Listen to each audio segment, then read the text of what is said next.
welcome back to the African Freelancer series. I'm so excited to share with you today some information about professional expectations. I'll be going through AfriBlocks' 10 core competencies that both AfriBlocks and ChilomboCareers recommend so that you can best meet the professional expectations of your clients. The first core competency that I'll talk to you about today is accountability. It's not always good to start off by avoiding blame. Sometimes it's best that you take responsibility for the mistake. Again, there may be times when you yourself were not the person to blame. And in that case, you don't necessarily need to take responsibility for the blame, but come up with ways to resolve the problem. That then goes back to what we had talked about last time, being proactive or reactive in a situation where a challenge occurs. The second core competency that I like to discuss with you is consideration. Being considerate is an important part of being a true professional.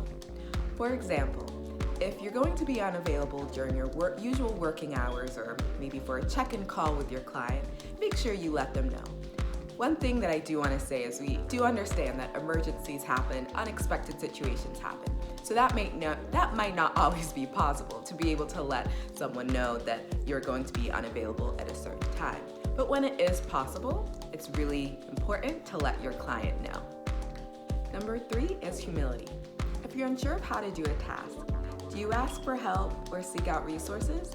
Or do you prefer to just continue with the task, regardless of if you understand what's going on? Don't be afraid to ask for feedback, to ask for help, to seek out resources. Remember that your client is there to support you. Again, you do always want to be proactive and be creative and really use the knowledge and resources and skills that you have, but showing that you're willing to seek out help when you're stuck or you need a clarification is a great quality of a true professional. For number 4, I like to bring up a topic that we've discussed in the past, and this is communication.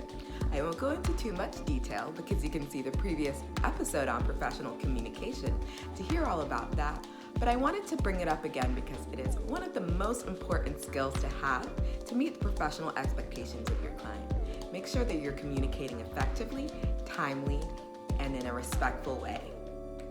For number 5, I'd like to talk about dress. So dressing professionally is very important to meet the professional expectations of your clients. As an AfriBlocks freelancer, obviously you're thinking, but I'll be working remotely, probably from home or from a communal working space. But again, there may be times when you have a video chat or maybe an in-person meetup.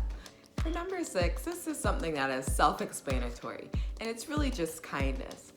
We really will just use the old saying, treat others as you'd like to be treated yourself.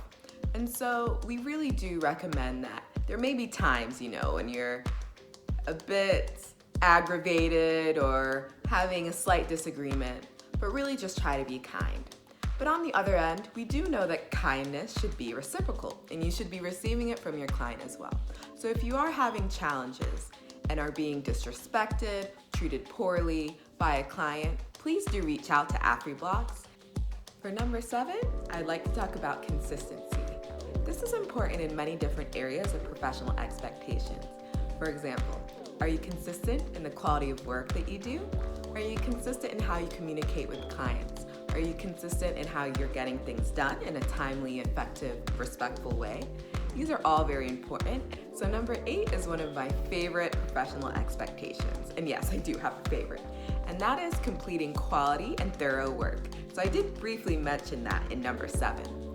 But for quality and thorough work, you not only want to get the job done, but you want to get it done well. You really want to show that you've put in more than 100% of your effort into getting the job done. This is helpful for many reasons, not just so that you have a happy client, but it could also help you get future recommendations for future jobs, both with that same client or with another client. So number 9 is also a favorite, and this really lends one to user creativity, and this is using your best judgment. There may be times when your client is not readily available to answer a question or to make a major decision, and so it'll be up to you to do that. And so there are different ways that you may have to use your best judgment. And how you can do that is by evaluating the situation, thinking critically about what you need to do and what you do results in. And then from there, it's also important to really use your expertise and your experience. Again, you are hired by the client because you have a certain skill that demonstrates that you're the best person to get the job done. So really think about how you've utilized your skills in the past and how you can best adapt it to this current situation. So last but not least is number 10. This is time zone awareness. This is very important because as AfriBlocks freelancers, you could be working with clients from anywhere in the world. And so it's very important that you're aware of the time difference, the time zone, and working with them to figure out the best times that you should be communicating, reaching out, scheduling meetings as needed. That's very important. Also, one great tip that I learned from my experience of working with people in different time zones is to always use their time zone in your communication. So that's it for professional expectations. Thanks so much for listening, and we hope that you did learn some new professional expectations and learn a bit about what AfriBlocks and ChilomboCareers recommends for freelancers that do come on board with this platform. So, as always, don't forget to follow us along on our social media channels, so AfriBlocks and ChilomboCareers on all social media platforms. And make sure you use the hashtag TheAfricanFreelancerSeries to interact, ask questions. Whatever it may be, we're here to help you. Additionally, check out our website and check out the different resources that we have as well. Thanks so much for tuning in, and we look forward to talking with you next time about professional skills.